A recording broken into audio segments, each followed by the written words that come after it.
gonna make a sauce made out of what they call piloncillo. It's an unrefined sugar cane cone. In Mexico, they call it piloncillo. It's like brown sugar. And if you don't have the piloncillo, you can use brown sugar. That's not a problem. So I'm going to make a sauce to pour on our baked pears today, okay? So I'm going to use 1 cone of piloncillo. If you don't have a cone, you can use 1 cup of brown sugar. You can use the light, dark, whatever brown sugar you prefer. And I'm going to use a piece of whole cinnamon, which is about maybe 4 fingers long, and 1/4 cup of water. I got a small saucepan here. I'm going to add the 1/4 cup of water and 1 of the cones. And actually these cones come wrapped up in a plastic, so I got to cut it off. And then I'm also going to put the cinnamon to boil in there. And I'm not using that much water because I actually want like a thicker syrup. So that's why I'm just using 1/4 cup. You can use 1/2 cup. Usually it's like half water and 1 cup of sugar. But I want it thick. So I'm going to put this to cook. And I'm going to let the water get hot, and then I'm going to lower it to simmer because I want it to cook really slow. I don't want it to burn, don't want it to stick, but I want the piloncillo to melt. So I'm going to lower it, and it's going to take a little while to cook. And the reason too is that as it cooks slowly, the liquid, it's also going to loosen the flavor of the cinnamon stick. And I want the flavor of the cinnamon. Fire a bit. Let me pull this back. I lowered it, and I'm going to actually cover it. That way all the flavors marinate in there on low. But I'm going to constantly check it and move it around because I want the whole cane sugar to actually melt down for my sauce. I'm going to write down the full recipe to make anywhere between 6 and 8 baked pears, but today I'm actually going to only cook 3 for myself. But the recipe that's going to be written, you can do 6 to 8 pears. So get your pears. I use the green pears. The bigger the better. I'm going to use walnuts, pecans, and dried cranberries, and my fresh green pears. Walnuts. Put them in a baggie, and I'm going to break them up into small pieces. I don't want to put them in my food processor because I really don't want them powdery. I still want them a little bit chunky. I just want them small. Put that in. Also saved some whole ones to decorate the top. I'm going to do the same to the Here are my pecans. I'm going to do the same thing. Put them in the baggie. Take out a little frustration, and just break these up also into small pieces. Because again, I don't want powder. I still want to taste the chunky pecans. I just want small pieces. Because what it is, I'm going to use these nuts for stuffing the pears. That's why I want some crunch. Okay, and then I'll put these to the side. So cut them up, chop them up to whatever your liking is, okay? 1/4 cup of dried cranberries, but you can add more. I'll give you their full recipe, whether it's going to be more or less than 1/4 cup. But this right now, I have 1/4 cup. Okay, like I said, I lowered the pot. And if you can see, the piloncillo is melting down. The aroma of the sugar is just, it's delicious. Okay, so I got all this cooked cooking. I want it completely dissolved. So I'm going to take a little bit longer. And like I said, I have it on a low flame because I don't want it to burn. Got to keep an eye on it, so I constantly check it. Another thing that I got to prepare is I'm going to put my pears actually standing up. So I cut a piece of aluminum foil, which is actually just the whole length of the small aluminum, and I cut it about 4 or 5 inches. It doesn't matter.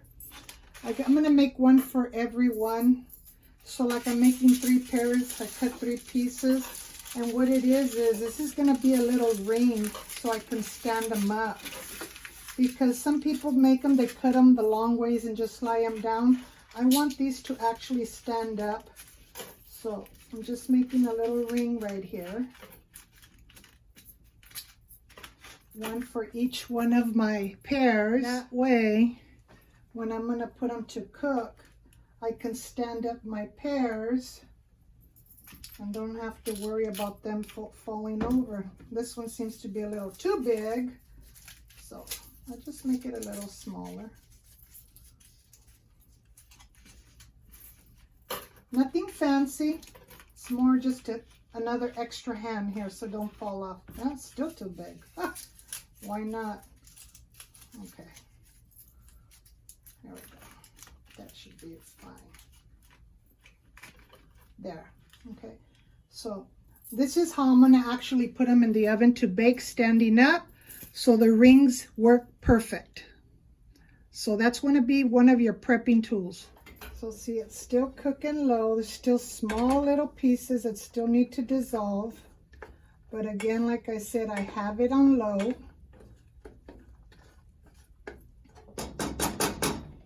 And I'm still gonna let it cook. I want it completely dissolved. Once it's dissolved, I'm probably gonna really cook it on low, maybe an extra 5 to 10 minutes.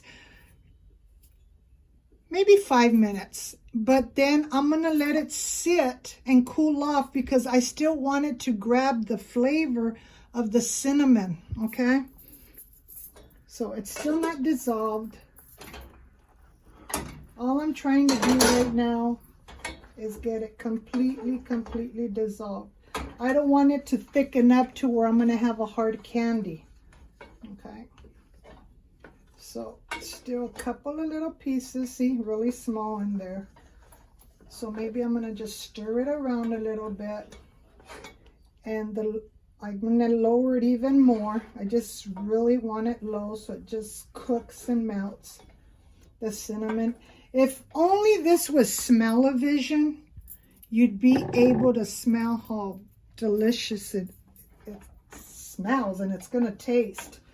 Like I said, you can use brown sugar, but brown sugar will not give you the same flavor that the piloncillo does, which the cone gives. The cone just gives it that extra kick.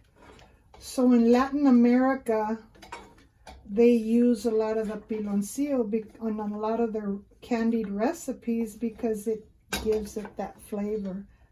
It's the secret to that sweetness and that aroma that it gives.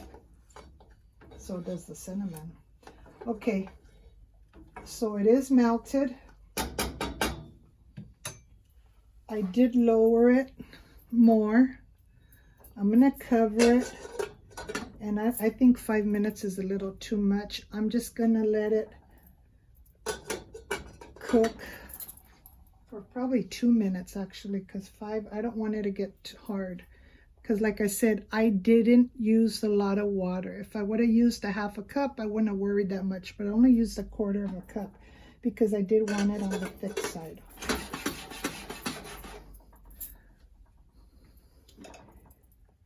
It's simmering a little bit. You don't want it to boil. You just want it on a very light simmer, not a hard boil, because that will give you your candy a hard coat, and you do not want a hard coat.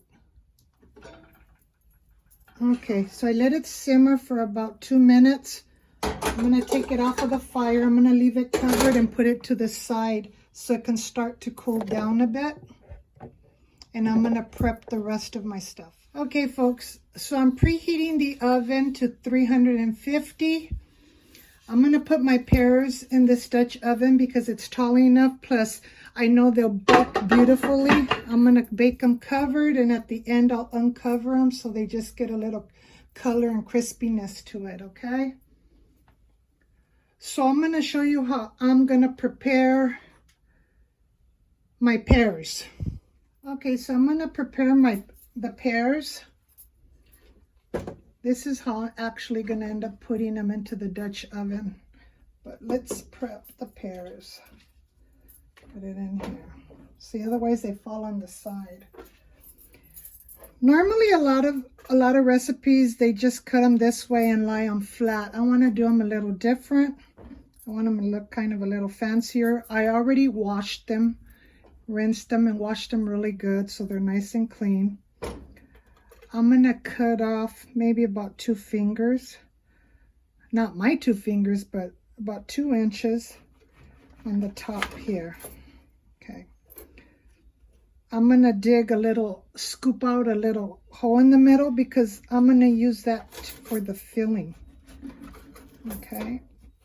And I'm not going to throw away the pear because actually what I'm going to do is the pear parts that I take out, I'm going to use them for the same filling. So you're not wasting anything, okay? Let me get a spoon here. Try to scoop this out.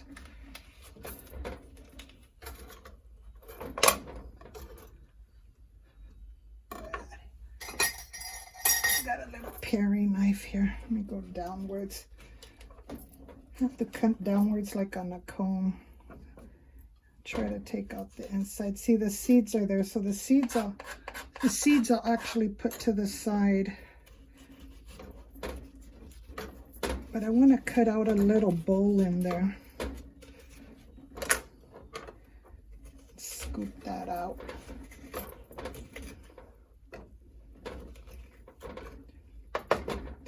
I think that's good enough. You don't want to go all the way through because then it's going to leak or something.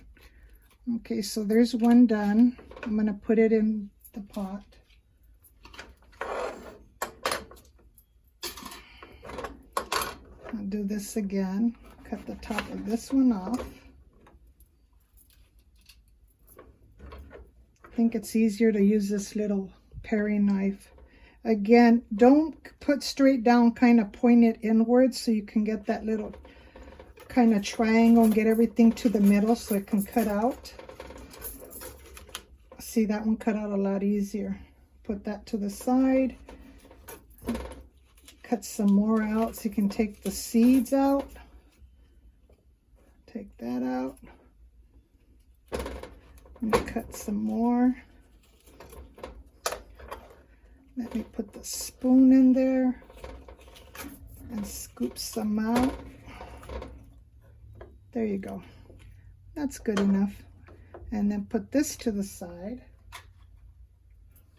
I'm going to do one more. So this is what I cut out of the 3 pears. These are my pears. Here's 1, 2, 3. But of course, you're going to make a lot more than 3, okay? And what I'm going to do with this meat, I'm going to cut it a little bit because I'm not going to get rid of it or throw it away. This is some really good pear meat. I'm going to cut it into really small pieces. And this is going to be part of my stuffing that's going to go in the pear. All right.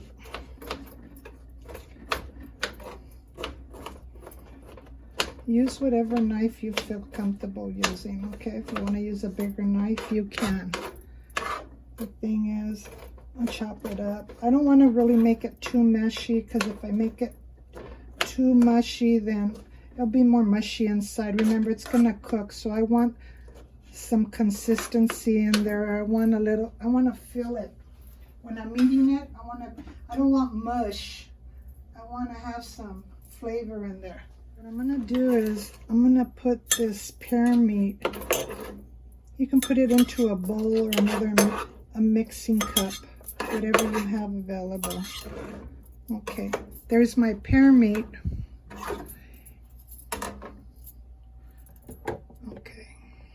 Okay, there's the pear meat. I'm going to add to it the walnuts,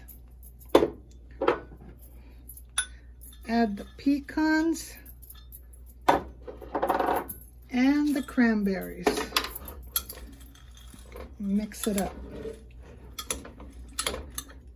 Doesn't this remind you kind of like stuffing for the turkey on Thanksgiving? Pretty much what it is. Okay.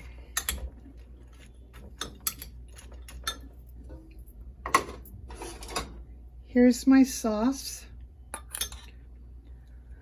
I'm just going to add a tablespoon to it because I'm going to actually pour it in there just to mix it a little bit and start giving it some aroma and flavoring.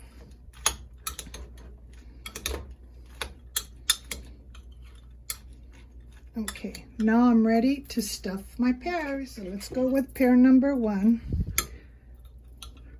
And I'm just gonna scoop my stuffing in here. Oops.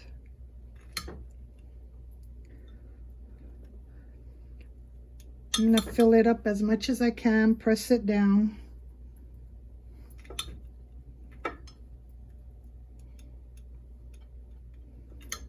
Okay, I'm going to put it back on its ring.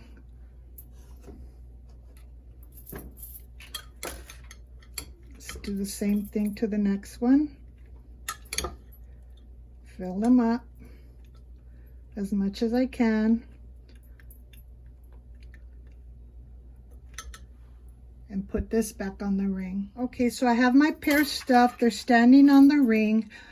Also, before we set our ring and pears in here, I also sprayed a vegetable spray in here so, you know, nothing sticks to it. So I just put some vegetable spray on the inside. Okay, so if you can see, it's a little bit on the thick side, that's what I wanted. I didn't want it too runny. Okay, and what I'm gonna do is I'm gonna pour some in here. In each one, let it go to the bottom, then I'll pour some more in there. Let it soak in. Just using a big tablespoon. So far I've put 2 in each one. Put another one here. Put a little bit more there. Little bit more there. Probably about 2.5. Just depends how much room you have. Okay.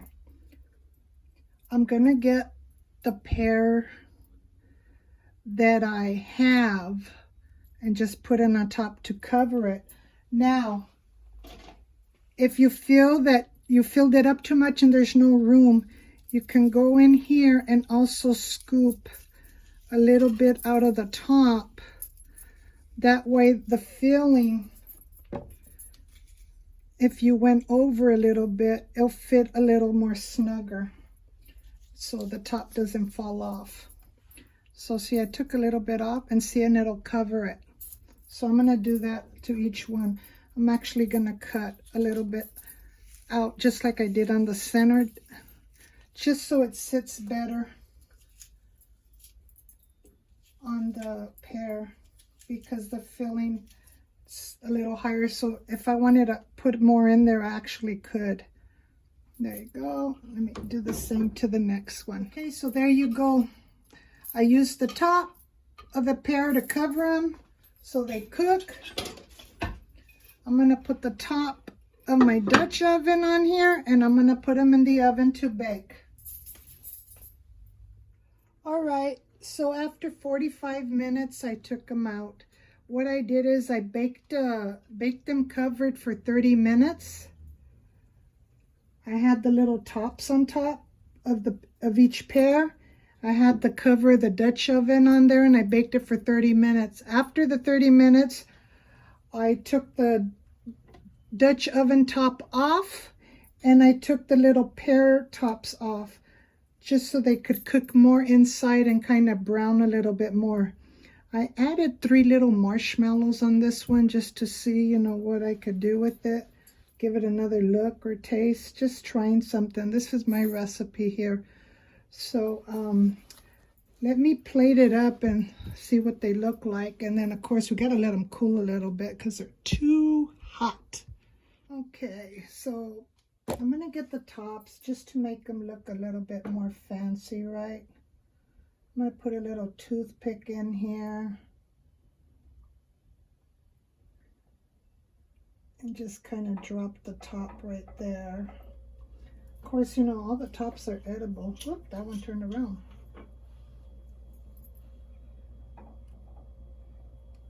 Put that one there. And put the little top right there.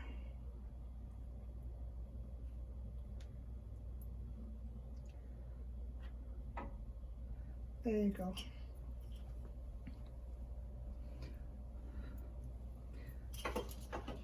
Let me move this out of the way.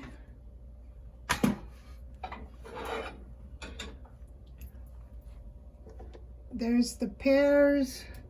Now remember that extra sauce that we had left and that I cooked? So if I want, I just can get the sauce and pour some on there. Instead of putting it on the whole plate, let me put it on a little plate, okay? Okay. Let me grab this pear, put it on the plate. Let me get this extra sauce right here. And just pour it on top. Let it ooze around it, look. Woohoo! And I'll do it to each one. Now, if you like a la mode, add a scoop of some French good vanilla. Serve it warm, it'll be delicious. It's a nice dessert treat, a little Saturday night with your girlfriends and some wine. Anytime. But you know what? I'm excited. I'm excited just about this because you know what? This extra stuffing that I made with the piloncillo sauce. You make fried bananas, plátano macho, fried plantains. You can put this on. Ice cream. Like I said, any dessert, pour that on. Oh, on bread, it'll make it taste like monkey bread. I don't know if you know what monkey bread is, but it's just that caramel and nutty flavor.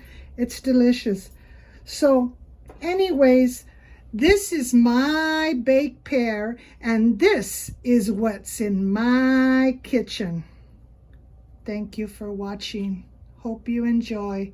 And I'll put up the recipe written up for you. Thank you. Happy holidays.